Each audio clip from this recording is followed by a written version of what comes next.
అందరికీ నమస్కారం అండి. కళ్యాణ్ గారు హ్యాపీ బర్త్డే. ఎవరు మీ బావగారిదా?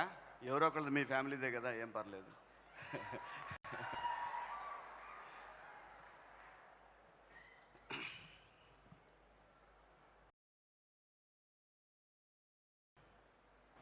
మనకి పుట్టినప్పటి నుంచి ఇంట్లో అమ్మ నేర్పిస్తూ ఉంటుంది. కొన్ని తరాల పాటు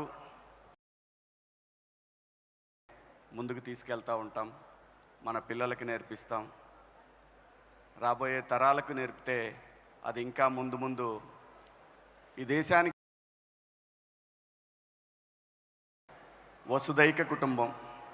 దాని అర్థం ఏంటంటే, నేను తెలుసుకున్న అర్థం ఏంటంటే, అందరూ బాగుండాలి, అందులో మనం ఉండాలి అనేది ఈ దేశం, ఈ సంస్కృతి మనకు నేర్పినటువంటి ఒక ఉత్తమమైనటువంటి ఆలోచన. ఈరోజు కళామందిర్ ఆధ్వర్యంలో ఇటువంటి గొప్ప కార్యక్రమాన్ని నిర్వహిస్తున్నందుకు నిజంగా మీరు చాలా గొప్పోళ్ళండి. డబ్బులు అందరూ సంపాదిస్తారు, డబ్బులు చాలామంది సంపాదిస్తారు, కొన్ని లక్షల మంది సంపాదిస్తారు. ఆ లక్షల్ని కోట్లుగా మలుచుకోవటానికి ట్రై చేస్తారు, తప్పులేదు. ప్రతి ఒక్కళ్ళకి ఏదో ఒక ధ్యేయం ఉంటుంది, సంపాదించాలి, ఇంకా పెద్దవాళ్ళు అవ్వాలి, ప్రపంచంలోనే కుబేర్లు అవ్వాలని ఉంటుంది. ఎంతైనా ఆ జానెడ పొట్టకి కావాల్సిందో ముద్దే. ఈ విషయం అందరికీ తెలుసు, ఎవ్వరికి తెలియకుండా లేదు. నేనేదో న్యూటన్ కాదు, ఇదేదో కనుక్కొని చెప్పట్లేదు. కానీ ఏంటంటే, ఈరోజు ఇక్కడ ఉన్నాం కదా, అందరికీ అనిపిస్తుంది మనం కూడా ఏదో చెయ్యాలని. దరిద్రం ఏంటంటే, మనిషికి మరుపని ఓ దరిద్రాన్ని కూడా ఇచ్చాడు భగవంతుడు. బయటికి వెళ్ళిన తర్వాత మన పనిలో మనం పడిపోయి ఇంకో కార్యక్రమానికి వెళ్ళిపోతుంటాం. కానీ నిజమేంటంటే, ఎక్కడో చోట ఎవరో ఒకళ్ళకి సాయపడుతూ ఉంటే ఖచ్చితంగా అది మన బిడ్డలకి ఏదో రూపంలో కలిసి వస్తుందని బలంగా నమ్మే వ్యక్తుల్లో నేను ఒకడిని.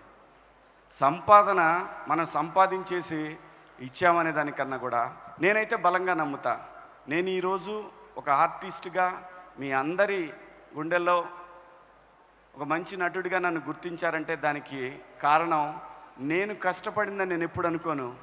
మా అమ్మా నాన్న చేసిన మంచి పనుల వల్లనే, వాళ్ళ కోసం భగవంతుడు నాకు ఇది ఇచ్చాడేమో అని చెప్పి బలంగా నమ్ముతాను నేను. ఇది మాత్రం సత్యం. చాలామంది విషయాల్లో నేను చూశాను.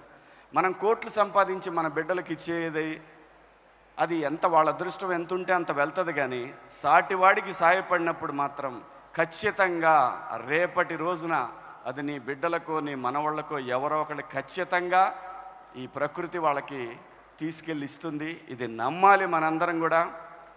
కైండ్నెస్,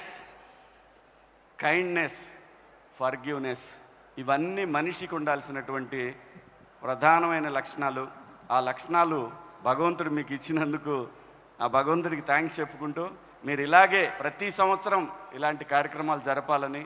మా బోటి వాళ్ళం మేము ఎంతవరకు చేస్తామో తెలియదు, కానీ కనీసం వృతాభక్తిగా ఇక్కడికి వచ్చి మీ పక్కన నిలబడినందుకు, ఆ భగవంతుడు మాకు అవకాశం ఇచ్చినందుకు మీకు అందరికి కూడా థ్యాంక్స్ అండి. Thank you so much.